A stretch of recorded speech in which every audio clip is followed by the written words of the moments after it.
귀한 새 생명 주시고 또 이 생명 가지고 하나님 앞에 함께 모여 주님 앞에 예배드리게 하시니 감사와 영광을 돌립니다. 오늘도 이 예배를 통해서 우리의 마음과 정신을 주의 우슬초로 정하게 씻게 하시고 또 주님 앞에 한 걸음 더 다가설 수 있는 저희들이 될 수 있도록 도와 주시옵소서. 오늘 하루도 주님이 주시는 은혜 가운데 힘있게 살아내어 주님께 영광 돌리고 우리가 오늘 하루도 주님과 동행하여 많은 사람들에게 기쁨과 감동을 주는 복된 하루가 될 수 있도록 주님 우리의 마음과 생각을 주장하시고 인도하여 주시옵소서. 오늘도 하나님의 귀한 말씀을 나눌 때에 말씀을 통해 깨달음과 은혜가 있도록 인도하여 주시옵소서. 예수님의 이름으로 간절히 기도드리옵나이다. 아멘. 아멘. 오늘 우리에게 주시는 하나님의 귀한 말씀은 사무엘하 17장 1절에서 14절까지의 말씀입니다. 사무엘하 17장 1절부터 14절까지의 말씀. 우리 한 절씩 돌아가면서 교독하도록 하겠습니다. 아히도벨이 또 압살롬에게 이르되 이제 내가 사람 12,000명을 택하게 하소서. 오늘 밤에 내가 일어나서 다윗의 뒤를 추적하여 그가 고나고 힘이 빠졌을 때에 기습하여 그를 무섭게 하면 그와 함께 있는 모든 백성이 도망하리니 내가 다윗 왕만 쳐 죽이고 모든 백성이 당신께 돌아오게 하리니 모든 사람이 돌아오기는 왕이 찾는 이 사람에게 달렸습니다. 그리하면 모든 백성이 편안하리이다 하니 압살롬과 이스라엘 장로들이 다 그 말을 옳게 여기더라. 압살롬이 이르되 아렉 사람 후세도 부르라. 우리가 이제 그의 말도 듣자 하니라.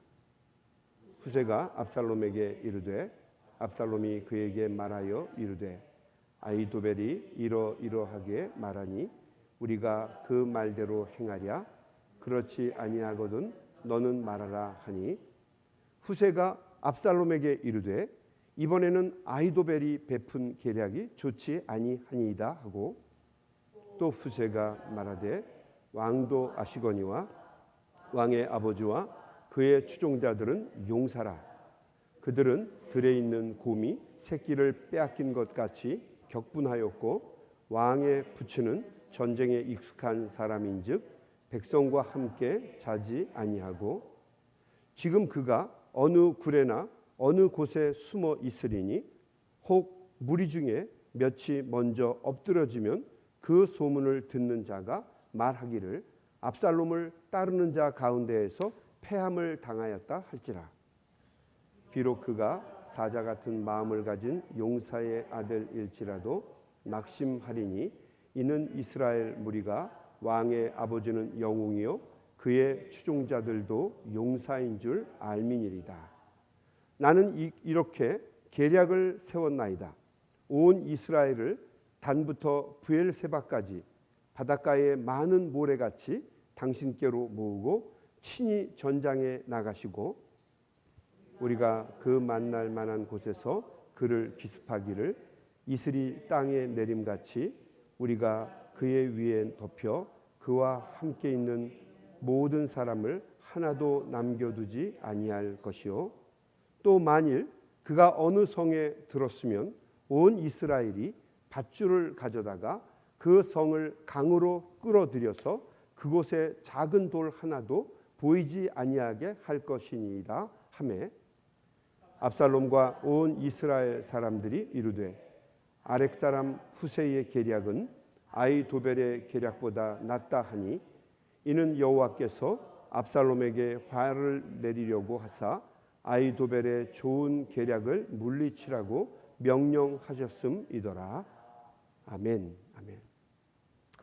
생명의 삶, 오늘 우리에게 주시는 말씀 묵상의 제목은 어리석은 선택에 담긴 하나님의 섭리. 어리석은 선택에 담긴 하나님의 섭리입니다. 사람이 역사를 주관하고 자기의 계획과 뜻대로 세상을 마음대로 하는 것 같아도 세상의 모든 일을 주관하시고 인도하시는 분은 여호와 하나님이십니다. 그렇죠? 네. 예전에 텔레비전에서 사극 한명회라고 하는 드라마가 인기리에 방영이 되었던 적이 있었죠. 그때 칠삭둥이였던 한 명의 7달 만에 태어나서 칠삭둥이라고 이렇게 부르더라고요. 왜 7달 만에 나왔냐 그러니까 세상 보는 게 너무 급해서 빨리 나왔다. 말부터 그냥 대단한 사람이었죠. 그 드라마상에서 이 한명회가 늘 하던 말이 손바닥을 쫙 펴 보이면서 하는 말이 있었죠. 세상 천하가 이 손바닥 안에 있어이다. 대단했죠. 그래서 이 사람은 정말 그 대단한 그 천기를 이렇게 꿰뚫는 그런 능력이 있는 사람처럼 모든 걸 다 간파했습니다. 드라마상에서 그랬고 실제 역사 속에서도 이 한명회는 대단한 인물이었죠. 단종을 몰아내고 수양대군을 세조로 세운 인물입니다. 왕으로 세운 인물이죠. 자기 말대로 세상을 자기 뜻대로 다 쥐쭈무른 사람이 한명회라고 하는 사람입니다. 그런데 그런 그도 죽고 난 후에 연산군이 왕이 되었을 때 그 패비윤씨 때문에 결국 그 죽은 이후에 무덤이 파헤쳐지고 그 시신이 바깥으로 끄집어내져서 목이 잘리고 그리고 해골을 다 부숴서 사람들이 지나다니는 곳에 길거리에다가 뿌려버렸죠. 그걸 우리가 부관참시라고 하죠. 부관참시는 가문 대대로 수치인데 그거는 못 봤던 거죠. 한명회는 죽은 이후에 누구보다도 곤욕을 많이 치른 사람이기도 하고 또 가문이 되었죠. 그 우리가 한 역사뿐만 아니라 세상의 모든 일을 보게 되면 결국 세상의 모든 역사를 주관하시고 좌지우지하시는 분은 결국에는 하나님이시다라고 하는 것을 우리는 고백하지 않을 수가 없습니다. 압살롬의 반역으로 다윗은 요단강을 건너서 마하나임 지역으로 도망을 치게 됩니다. 그리고 예루살렘 왕궁을 점령한 압살롬은 백주 대낮에 장막을 치고 그 안에서 이 다윗의 후궁들을 겁탈합니다. 이제 이스라엘은 다윗으로부터 압살롬이 접수했다라고 하는 상징적인 의미였죠. 이게 말도 안 되는 얘기지만 아무튼 그 당시에는 이게 굉장히 중요한 것 중에 하나였어요. 이제 다윗이 누렸던 모든 부귀영화를 내가 다 갖게 되었다라고 하는 것을 사람들에게 보였던 거죠. 이 아히도벨은 정말 무서운 지략가였습니다. 그 압살롬에게 그 지혜를 제공하는 책사가 두 사람이 있었죠. 우리 요즘에 아침에 계속 보고 있는 것처럼 한 사람은 아히도벨, 또 한 사람은 후세, 두 사람이었죠. 먼저 아히도벨이라고 하는 사람이 이 압살롬에게 여러 가지 제안들을 합니다. 왕권을 강화하기 위해서 효과적인 전력을 내놓게 됩니다. 그것은 당장 급히 군사들 12,000명을 끌고 가서 다윗을 기습 공격해서 죽여야 한다. 다윗만 죽이게 되면 그와 함께한 이스라엘 백성뿐만 아니라 모든 이스라엘 백성들이 압살롬에게로 돌아올 것이다. 그리고 압살롬이 정말 왕이 될 것이다. 왕 중의 왕이 될 것이다라고 이야기를 합니다. 이것은 정말 효과적인 전략이었고 만약에 그렇게 했다고 한다면 역사의 물꼬가 바뀌었을 거예요. 사울 왕에서 다윗으로 그리고 다윗에서 압살롬으로 솔로몬이 아니라 압살롬으로 이어지는 역사의 대변화가 일어나게 되었을 것입니다. 그런데 문제는 압살롬이 이 아히도벨의 이야기만 들은 것이 아니라 또 게다가 또 한 사람 후세의 이야기도 듣게 됩니다. 이 후세는 누구인가? 이걸 한번 우리가 눈여겨보아야 될 필요가 있죠. 우리가 겉으로 볼 때 후세는 다윗을 배반하고 압살롬에게 전향한 사람인 것처럼 보여요. 그런데 사실 압살롬은 이 후세는 그런 사람이 아니었죠. 어떻게든지 다윗에게 시간을 벌어주려고 하는 의도가 있었어요. 그래서 이 다윗이 그 마하나임 쪽으로 옮겨가서 거기에서 다시 진영을 재편성해서 다시 예루살렘으로 쳐 들어올 때까지 어떻게든지 시간을 벌어주고 어떻게든지 사람들 민심이 동요되지 않도록 잘 이끌어주려고 했던 게 후세의 전략이었죠. 그래서 후세는 압살롬의 교만과 허장성세, 허세를 이용합니다. 다윗은 전쟁을 많이 치른 용사이고 또 다윗의 밑에는 수많은 용사들이 있죠. 우리가 잘 아는 것처럼 뭐 굉장히 많은 군사들이 용사들이 있잖아요. 장군들이 있어요. 그래서 그 사람들을 깔봐서는 안 된다. 우리가 괜히 자칫 덤볐다가는 큰일 나니까 이참에 이미 승훈이 압살롬에게 임하게 되었으니까 그 다윗 왕이 전열을 가다듬기 전에 빨리 백성들을 다 단부터 브엘세바까지 다 군사를 동원해서 우리 전면전으로 승부를 봐야 된다라고 이야기를 하게 됩니다. 그리고 맨 앞줄에 압살롬이 설 수 있도록 만들죠. 한참 사람을 이렇게 띄워주니까 이 압살롬도 이번에는 아히도벨의 이야기보다는 후세의 이야기에 마음이 끌리게 됩니다. 그래서 결국 이 압살롬은 오늘 말씀해 보게 되면 아히도벨의 계략보다는 후세의 계략을 더 좋게 여기게 됩니다. 14절은 이렇게 얘기하죠. 압살롬과 온 이스라엘 사람들이 이르되 아렉 사람 후세의 계략은 아히도벨의 계략보다 낫다 하니. 이 사무엘하의 기자는 그 이유를 왜 압살롬이 아히도벨보다 후세의 계략을 더 좋게 여겼을까? 그 이유를 이렇게 설명합니다. 이는 여호와께서 압살롬에게 화를 내리려 하사 아히도벨의 좋은 계략을 물리치라고 명령하셨음이더라. 그러니까 역사의 배후에 하나님이 그 모든 일들을 주장하셨다라고 하는 이야기를 전하고 있는 것입니다. 하나님은 다윗이 회복되기를 원하셨고 압살롬의 반역이 평정되기를 원하셨다라고 하는 이야기예요.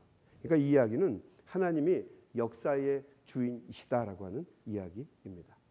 여러분, 역사가들이 많이 하는 이야기 중에 대표적인 게 뭐냐면 There is no if in history. 역사 속에는요 if가 없다는 거예요. 만약이라는 게 없다는 겁니다. 역사는 오직 일어난 현실만이 있다는 거죠. 그리고 그 현실을 주관하시고 주장하는 분은 세상 사람들은 그것을 운명이라고 얘기하는데 성경은 그것을 하나님이시다라고 이야기를 합니다.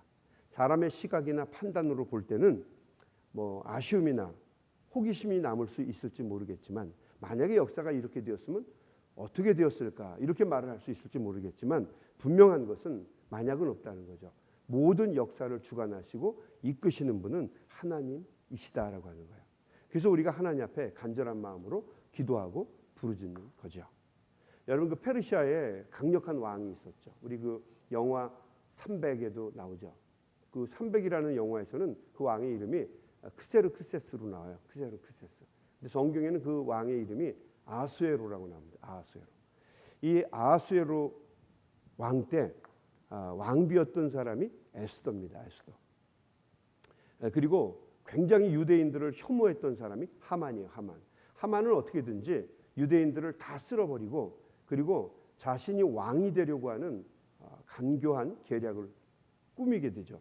이것을 다 간파했던 사람이 모르드게입니다. 모르드게는 에스더의 삼촌이었죠.